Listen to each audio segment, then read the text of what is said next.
નમસ્તે વિદ્યાર્થી મિત્રો, શ્રી નીલરાજ શૈક્ષણિક સંકુલની યુટ્યુબ ચેનલ પર આપ સૌનું સ્વાગત કરું છું. આજે ધોરણ 10માં આપણે યુનિટ નંબર 3 છે an interview with Arun Krishnamurthy કે અરુણ કૃષ્ણમૂર્તિ સાથે એક મુલાકાત, તેના વિશે અભ્યાસ કરવાનો છે. તો આપણે પ્રી ટાસ્કમાં જોઈએ કે પ્રી ટાસ્કનો 1 નંબરનો ક્વેશ્ચન કે you must be the change that you want to C in the world, કે તમારે બદલવું જ પડશે જો આ તમારે દુનિયાને જોવું હોય તો. Do you know who said this, કે તમે જાણો છો આવું કોણે કહ્યું હતું? તો કે there are people in India, કે ઇન્ડિયાના લોકો હુ followed this word of Mahatma Gandhi, કે આ વાક્ય મહાત્મા ગાંધીએ કહ્યું હતું કે જો તમારે દુનિયાને જ કે વિશ્વને જોવું હોય તો તમારે તમારી જાતને બદલવી પડશે. અને ઘણા લોકોએ ગાંધીજીના આ શબ્દોને ફોલો કર્યા છે. Let us read about two such people, કે એવા બે વ્યક્તિ કે જેણે their small initiatives changed the lives of many, કે એના બે બદલાવ છે એને તો કે બંનેના બદલાવે ઘણા લોકોના જીવનમાં ચેન્જીસ એટલે કે બદલાવ લાવી દીધો. એમાં એ છે, પહેલો આપણે સ્ટાર કરીએ તો કે વેસ્ટેજ ઓફ વોટર ઇઝ, એટલે શું છે? વોટર વેસ્ટેજ એટલે આપણને ખ્યાલ છે કે પાણીનો બગાડ. Is one of the most serious issue of the country today, કે આપણને ખ્યાલ છે મોસ્ટ સિરિયસ એટલે કે ખૂબ જ ગંભીર ઇસ્યુ છે એટલે કે સમસ્યા છે અત્યારની. આપણા દેશની પાણીનો બગાડ એ ખૂબ મોટી સમસ્યા છે. બટ એટલે કે પણ ધેર ઇઝ વન મેન, કે એક માણસ હુ ડિસાઇડેડ, કે તેણે નક્કી કર્યું હતું ટુ હેલ્પ પીપલ, કે લોકોને મદદ કરવાનું. Stop it by helping them single handedly, કે એણે લોકોને પોતાના જાતે એકલા હાથે મદદ કરવાનું નક્કી કર્યું હતું. ધેરફોર, તેથી he is also known as one man NGO, તેથી તે તો કે વન મેન એક માણસના એનજીઓથી તે ઓળખાય છે, કે એકલે પોતાના એકલા હાથે લોકોને મદદ કરવાનું નક્કી કર્યું હતું. બાકી આપણને ખ્યાલ હોય કે એનજીઓને એવું હોય ત્યાં શું તો કે ટીમ વર્ક થતું હોય, કે એક સંસ્થા છે કે સામાજિક સેવા કરતી સંસ્થા છે, કે બાળકોને ચિલ્ડ્રન એનજીઓ હોય, ઓલ્ડ એજ એનજીઓ હોય, કે આ બાળ મજૂરીને એવું બધું કરાવતા હોય ને જાણી અને લોકોને તો કે સરકારને પોલીસને જાણ કરે ને એવું બધું સામાજિક સેવા જે કરતા હોય એને આપણે એનજીઓ કહીએ છીએ. The writer, artist and cartoonist Abid Surti veggies વાર અગેન્સ્ટ વોટર વેસ્ટેજ, એટલે કે રાઇટર એટલે લેખક, આર્ટિસ્ટ એટલે કલાકાર અને કાર્ટૂનિસ્ટ એટલે કે આપણે કે કાર્ટૂનિસ્ટ આબિદ સુરતી વેજીસ એટલે કે શું થયું તો કે ચાલુ રાખ્યું હતું. વોર, કે વેજીસ વોર એટલે કે ચાલુ રાખ્યું હતું યુદ્ધ અગેન્સ્ટ ધ વોટર વેસ્ટેજ, કે પાણીના બગાડ સામે પોતાનું આંદોલન ને યુદ્ધ છે તે ચાલુ રાખ્યું હતું. એવરી સન્ડે, દર રવિવારે, this national award winner walks around homes in Mumbai and fixes leaking taps to save every drop of water,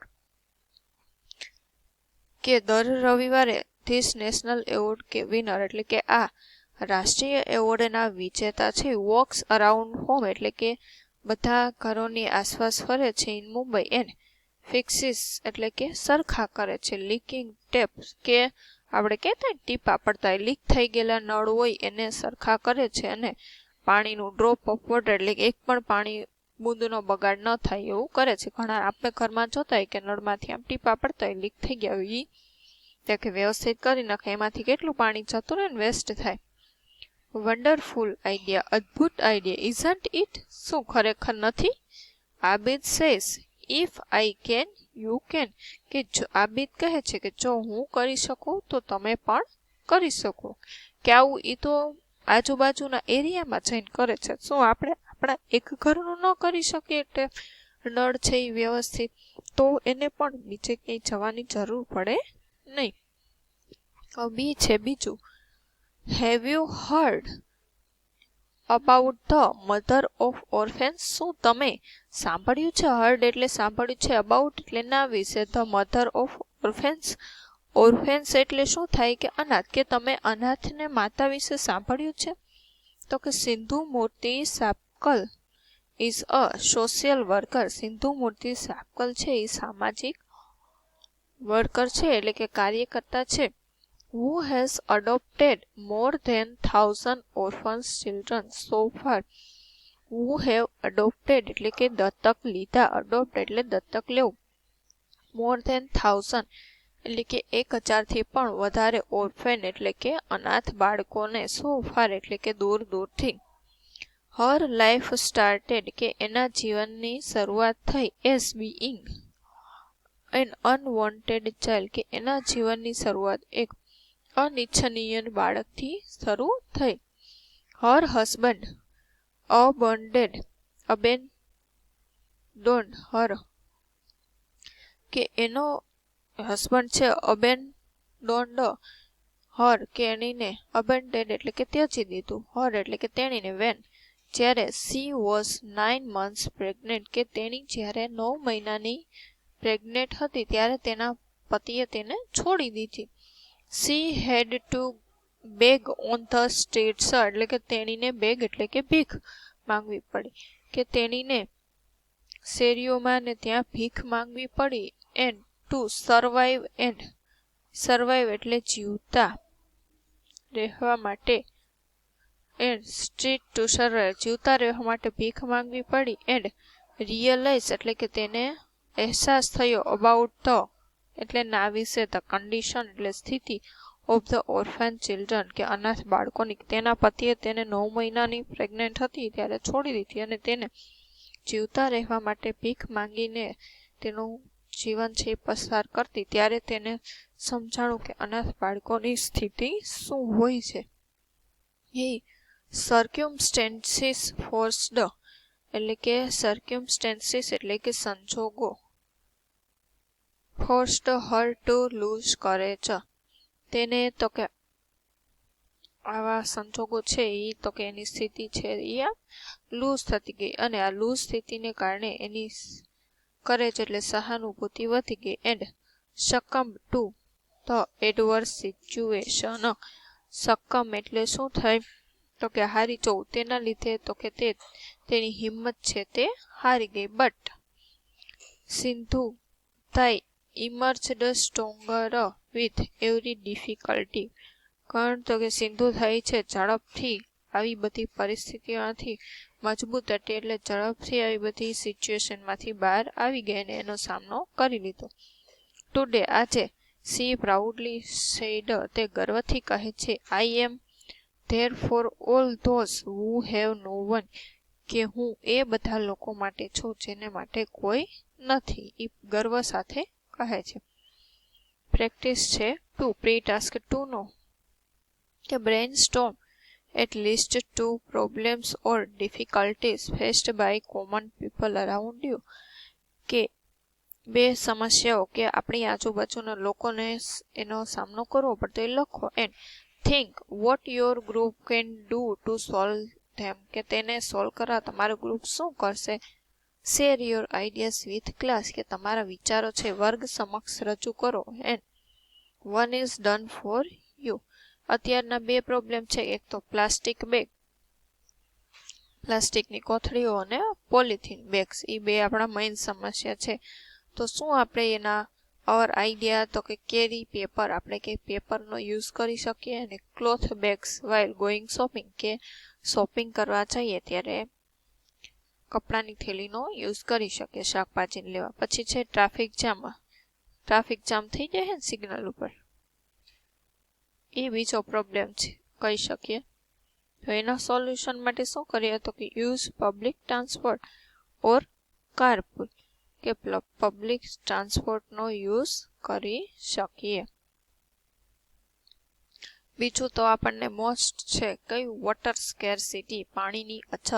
એના માટે તો કે build check dam and wells in villages, implement rain water harvesting in cities, અને સિટીમાં તો કે વહી જતું પાણીને અટકાવવા માટે આપણે ટાંકા ટેન્કને એવું બનાવી શકીએ. પ્રી ટાસ્ક 3 છે study the table about the impact of pollution. Cause એટલે કે એના કારણો, ઇફેક્ટ એની અસર, અને સોલ્યુશન એટલે કે એનો ઉપાય. તો કે બર્નિંગ ઓફ ફોસિલ્સ ફ્યુલો, અશ્મિનું બળતણ છે એ બળવાથી એની રાખ ને ધુમાડાની થાય ને ફોસિલ્સ. તો કે રેસ્પિરેટરી એન્ડ હાર્ટ પ્રોબ્લેમ, શ્વાસની અને હૃદયની તકલીફો. શું કરી શકીએ તો કે use public mode of transportation and conserve energy, કે પબ્લિક ટ્રાન્સપોર્ટનો ઉપયોગ કરી શકે અને કન્ઝર્વ એનર્જી ઉર્જાનું સંરક્ષણ કરી શકે. બીજું છે એગ્રીકલ્ચર એક્ટિવિટીઝ, તો કે ગ્લોબલ વોર્મિંગ, એગ્રીકલ્ચર એક્ટિવિટીને કારણે ગ્લોબલ વોર્મિંગ થાય. આ બેમાં રેસ્પિરેટરી સિસ્ટમ આવે. પછી છે એક્સહોટ ફ્રોમ ફેક્ટરીઝ એન્ડ ઇન્ડસ્ટ્રીઝ, કે આ વાયુઓની બધા સલ્ફર ને કાર્બન ને થાય એને લીધે શું થાય global warming. Understand the concept of reduce, reuse ને રિસાયકલનો કોન્સેપ્ટ અપનાવવો જોઈએ. પછી છે મિનિંગ ઓપરેશન્સ, આ બધી અસરો એસિડ રેન ને એવું બધું. પછી ઇન્ડોર એર પોલ્યુશન, ઘરના જે પોલ્યુશન હોય acid rain, depletion of ozone layer, emphasis on clean energy resource use energy different devices. આવું બધું તમે ઉપાય તેના કરી શકો. પછી એમ છે કે now write 5 sentence about the solution of air pollution, કે એર પોલ્યુશનના સોલ્યુશન માટે 5 સેન્ટેન્સ લખો. You can begin like this: We should use public mode of transportation instead of our own vehicle, કે આપણું પર્સનલ વાહનની બદલે પબ્લિક ટ્રાન્સપોર્ટેશન એટલે કે બસ છે, ટ્રેન છે એનો યુઝ કરી શકે એર પોલ્યુશન ઘટાડવા માટે. પછી તો કે we should use solar energy, કે સોલાર એનર્જી એટલે સોલાર કુકર અને સોલાર હીટરને ઇન્સ્ટેડ ઓફ આપણે જે કહેવાય કે ચૂલાની બધી હોય એના બદલે આપણે તેનો ઉપયોગ કરી શકીએ. એ તમારે જાતે પૂર્ણ કરવાનું છે. હવે છે રીડમાં an interview with Arun Krishnamurthy. આપણે નેક્સ્ટ લેક્ચરમાં જોઈશું. આજ માટે આટલું રાખીએ. જય હિન્દ, જય ભારત, અસ્તુ.